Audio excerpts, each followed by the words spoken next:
So what are the drugs that help slow the deterioration? So there's not any approved right now. We have quite a few that are in clinical trials, and there's one drug right now that's at the FDA for review. It's had a lot of press.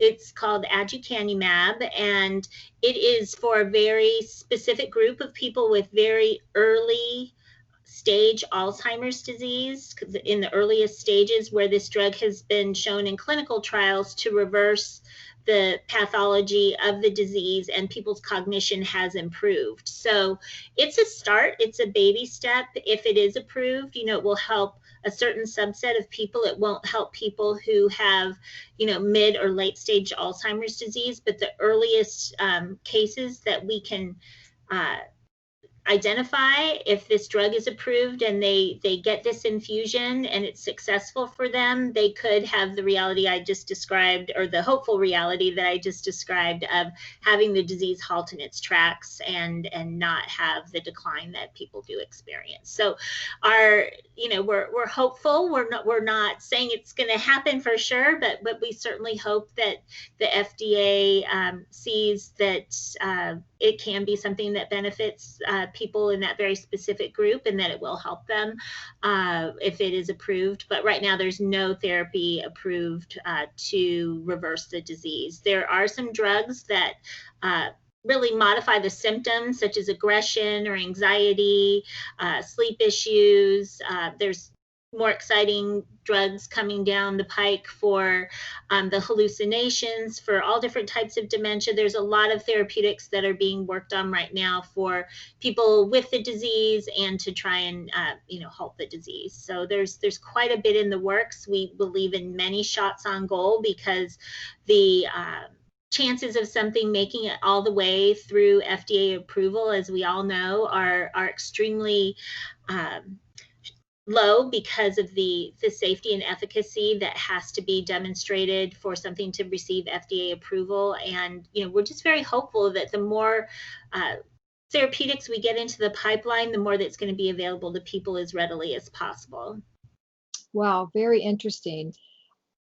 Now, I always hear about these different brain foods and certain things that you can eat to help with the brain, and that alcohol, if you have, if it's Alzheimer's is hereditary in your family, that drinking alcohol is not a good thing. So there's all these, I don't know if they're truths or just speculation. Can you expand on that? And then also, when you talk about therapeutics, I just read about how essential oils can help with children with autism. So do the essential oils like lavender and peppermint, are they also therapeutic for those with Alzheimer's, as far as you know? So we don't have scientific evidence that any of those things are helpful. Unfortunately, I think that the key thing that we do recommend is, and on our website, we have 10 ways to love your brain. There's great tips there, but the foods that we recommend, because we get asked that all the time, what about coconut oil? What about turmeric? What about this? And a lot of one thing in any way is probably not the best thing to do, and should definitely be discussed with your physician, because it could counteract some other medication that you're on for a very important purpose. So that's one piece of it, and especially any supplements and that sort of thing are very important to discuss with your physician. So we do not endorse or recommend any supplements whatsoever. It's strictly a conversation that people need to have with their doctor and take into account, their unique circumstances, their medication, their family history, their risk factors, etc. What we do recommend is a healthy lifestyle. We always say heart health is brain health. So the MIND diet, the Mediterranean diet, those healthy fat, low inflammation foods, in a wide variety, in moderation. Don't eat avocados all day, but incorporate avocado. Don't drink red wine all day, but if you're going to drink, have one glass of red wine. That's more anti-inflammatory than a pina colada. So, keeping those things in mind of, heart health is brain health. activity equals more blood and oxygen going to your brain, hopefully cleaning out, your brain as far as, those things that can accumulate. And sleep plays a big role in that too. Sleep is the time where our brains kind of, it's like when you stay at a hotel and you leave for the day and you come back and your room's clean. It's like you go to sleep and you wake up and your brain's a little cleaner. So you want to have high quality sleep. So those things are important. We launched at the Alzheimer's Association the U.S. Pointer Study, and we have sites around the country that are looking at lifestyle interventions to get proof of principle of what we can recommend and work on a public health message to everyone to take steps to decrease their chances of Alzheimer's and dementia. But one important study, really quick, is there was a study called the Sprint Mind study, and it was a cardiovascular disease study. But what they found is by controlling blood pressure below 120 systolic, people had a much less likely chance of developing mild cognitive impairment. And mild cognitive impairment is the first step on the road to Alzheimer's and all other dementias, those very earliest signs of Alzheimer's disease. So with the amount of people who in this study, it was a very large study.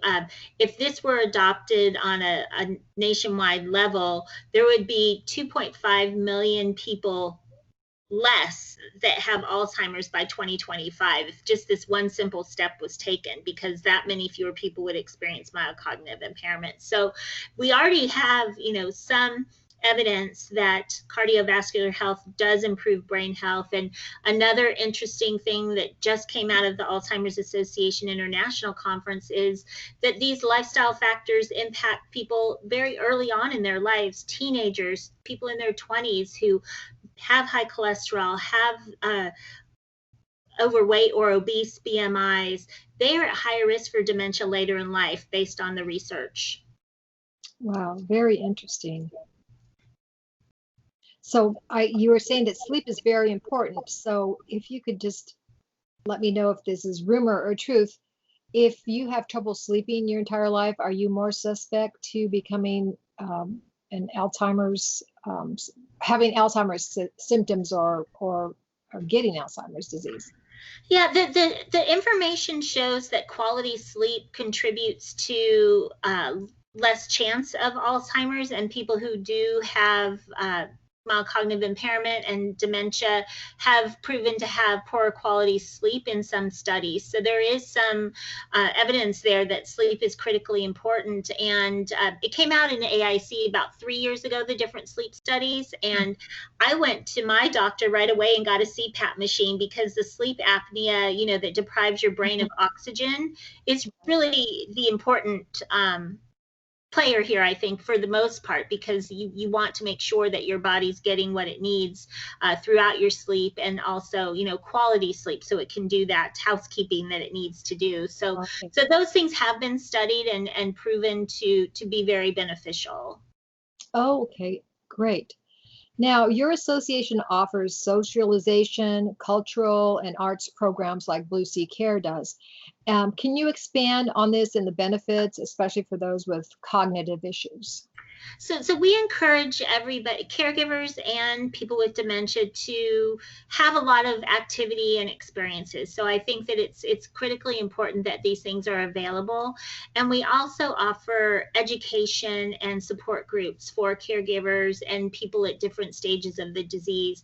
And that socialization in our early stage Alzheimer's group is very important, because we meet people where they are in the right stage of the disease, and don't take them too much further than where they need to be right in that moment, because there's a lot to anticipate. And having that connection, connecting people who maybe are just one little step ahead of them as far as the progression of their loved one, so they have someone to talk to that's really becomes a confidant and a friend. Those types of experiences are an important part of the work that we do at the Alzheimer's Association, and just very, very touching when you see the connections that these people are making, and the spark that lights up when they're able to do things that are fun and quality time. Right. It makes them feel like they're not completely lost to the disease, that there's still hope, that they can be creative or read a book or listen to music. So that's wonderful. Now, what can you probably already talked about this a little bit. Actually, you did. What can caregivers and family do to help with slowing down the progression? So I think that it's a very important question, and one that needs its own answer. It's very important, what Yes. can loved ones do, because there's more than people think. And I really wish that when my grandfather was sick, that we had known about the Alzheimer's Association and known about the tools and resources available to families and caregivers, because we do offer a class called Compassionate Communication, and it's free. It can be done on demand on our website, but that's really a game changer, because people with Alzheimer's or other dementias, they tend to repeat themselves. They tend to talk about the past, and family members can get very agitated. And then that creates agitation for the person who has dementia, and they'll retreat even more, and then they decline faster. And that's just not what we want for our loved ones and our own, mental well-being. We want to have, a fruitful, meaningful time with the people that we care about. So this class, I think, is critically important for caregivers and family members, because it really helps to kind of peel away the onion to get to a meaningful conversation. Because the thing that is most important for people to know in living with someone with dementia is their most recent memories fade first,